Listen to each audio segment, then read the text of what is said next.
Yo, what's going on? This is Alex Wilder, and you are watching Wild with Wilder. I thought today we'd talk about this upcoming Black Panther drop that's happening tomorrow, Thursday morning. They're dropping issue number 1 of Black Panther from his Marvel Knights run. It is the first appearance of Okoye, and people are speculating and wondering, and they don't know if this is going to be a comic to go after, a comic to hold.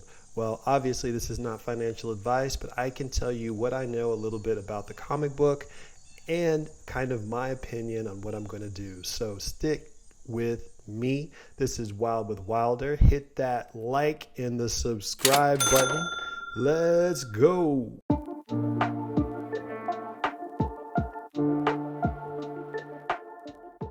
What's going on? So, Black Panther Marvel Knights is one that I did not think was really coming to the Veve app, but it is one that I kind of hoped for, specifically Marvel Knights in general.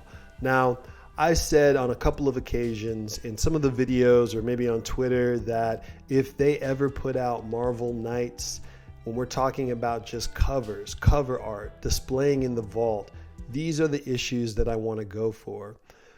Back when I was really not super young, maybe I was like 15 or 16, one of my best friends got me into comic books. I was an anime fan, so the only thing that I was really reading was manga, but he was such a collector and a lover of the genre. He gave me that fun insight on what potential cool things were happening in the MCU and in the DC universe, but mostly I read Marvel comics. Now, after my initial explorations into X-Men and things like that, and I started to collect my Fantastic Fours, some Captain Americas, he was like, hey, come with me to what was called, it's funny saying this, a comic book convention.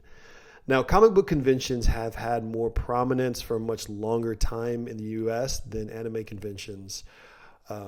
So that I know that they've been around, but this was my first time attending one up in North Texas. So went with him, took my little money, and I had a lot of fun just exploring for titles. I wasn't there to find anybody in costume or to get any signatures. I was looking for comics on the cheap, comics discounted, comics that I wouldn't ordinarily afford to be able to own and just weren't sitting at the average comic book store where I was. So when I was searching, I came across this issue here, Black Panther Marvel Knights #1. Now, obviously, when you get into comic books as a young black kid, you don't see a ton of African-American black characters. I knew Storm from the X-Men, but she wasn't my favorite character. I knew, wow, I'm pretty sure I didn't know that many. Didn't really know Falcon at the time. I knew Bishop. I knew whoever was on X-Men animated series from when I was young. But I really didn't know about Black Panther until I came across this title. And I'm really glad that this was kind of my first introduction to the character because it showed me a different side of things for when it came to just Marvel Knights in general, Marvel Comics in general, so forth and so on. Now, what's interesting about the Marvel Knights Black Panther run, you guys can see that, right? Written by or penciled by Joe Quesada, written by Christopher Priest. They tried to do something that was a little bit more mature, a little bit more serious. I don't want to say darker, but I will say grittier because that kind of applies. They created this wonderful kind of abstract, dark story of T'Challa, but T'Challa is not our narrator. We are following along with, and I think he's an attorney who kind of gets caught up. And then this is called The Client, and King T'Challa is his client. So he has to kind of follow along with this crazy Black Panther story at that time. Now, I wanted to point out too that for here, they're like, this is the first appearance of Okoye, but it's not like, she's not like Okoye like we know her now. You know, a lot of times with first appearances of characters, they just kind of have a cameo, or they're just kind of saying a couple of cool lines, and you're like, oh, that's cool. And I see with these variant covers, I can't recall if she was ever painted or portrayed like that. So those variant covers of Okoye might be completely unique to Veve. I don't even think that those were in the panels. But when that Medium article hits, maybe later today, I think that will be clarified. So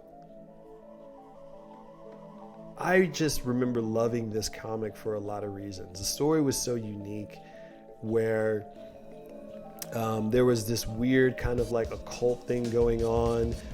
Black Panther was dealing with this kind of like demon style revolutionary guy in the desert who was also a megalomaniac. And it was a nice villain of showing somebody who could also attain power, but in the most kind of like messed up, evil way, messing with refugees and things like that.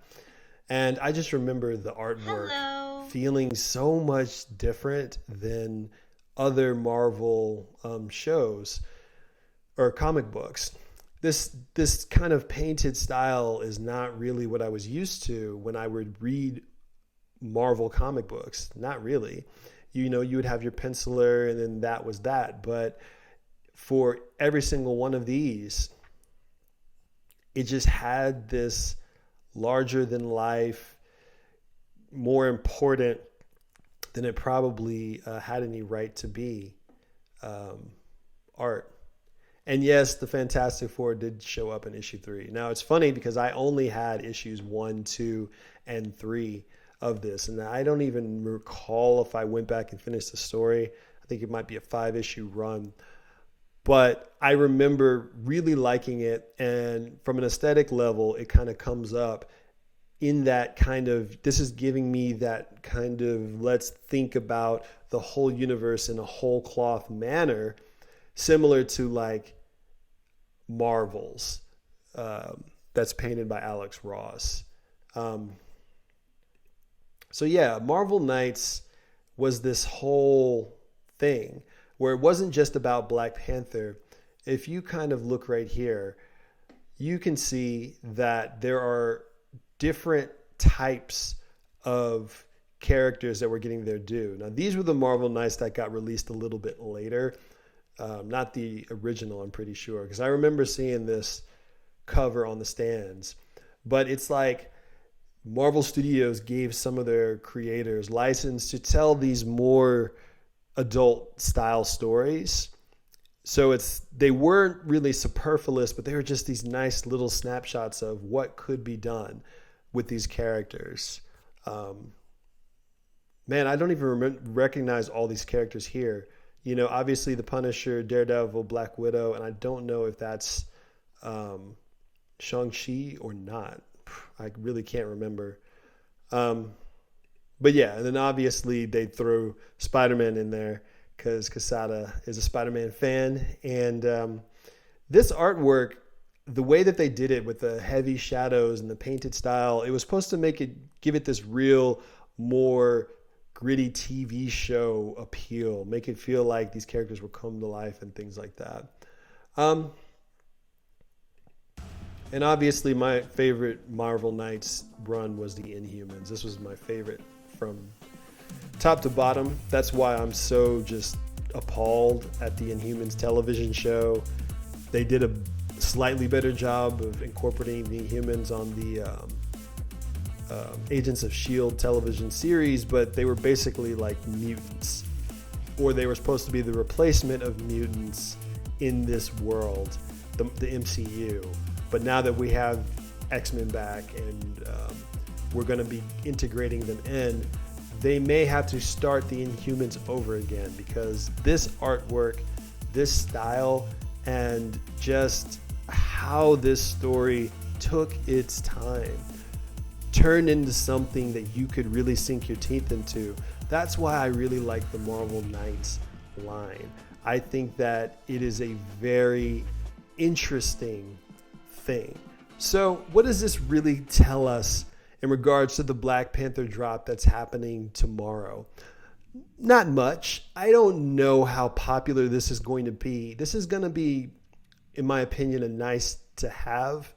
I'm not giving anybody financial advice, but I think we need to wait and see which of these covers is going to be the common, uncommon, rare, etc. If they do it like they normally do, and they make the traditional cover, the one right here in the middle, if they make it the common, that's all I'm going to buy if I don't get the secret rare. That is the cover that I remember the most, that pulled me in and really kind of ignites that, that painted feeling that I remember from the comic book. That one in the excuse me, y'all. That one in the far right here. I'm guessing that's going to be the secret rare. That's an actual panel from inside the comic book. The Okoye ones, I'm thinking that those are going to be Veve originals, so people might want to grab those.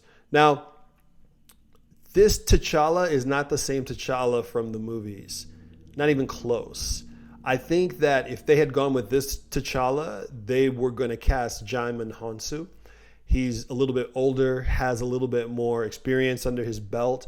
And one of the things that makes Black Panther so interesting in the Marvel universe was that he sits and operates in his own sovereignty as His Majesty, and his word is unquestionable.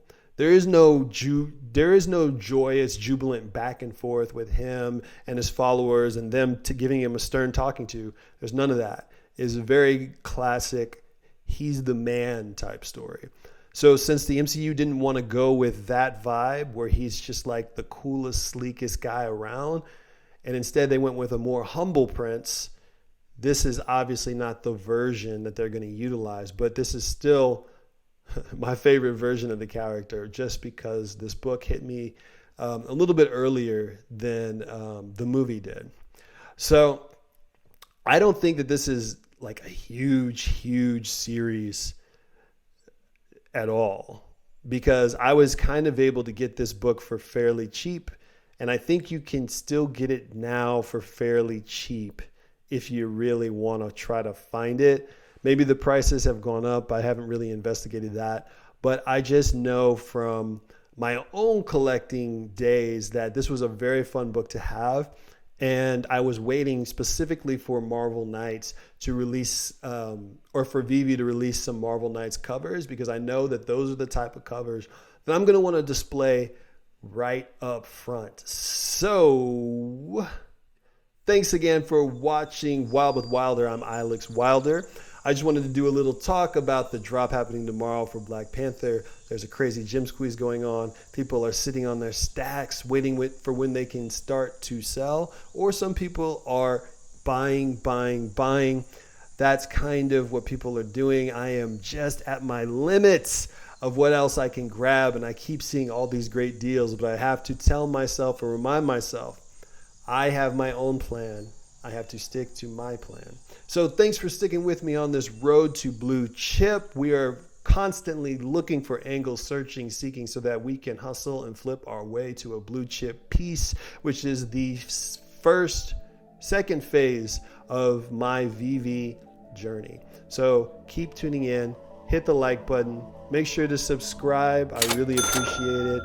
Leave comments. I love comments.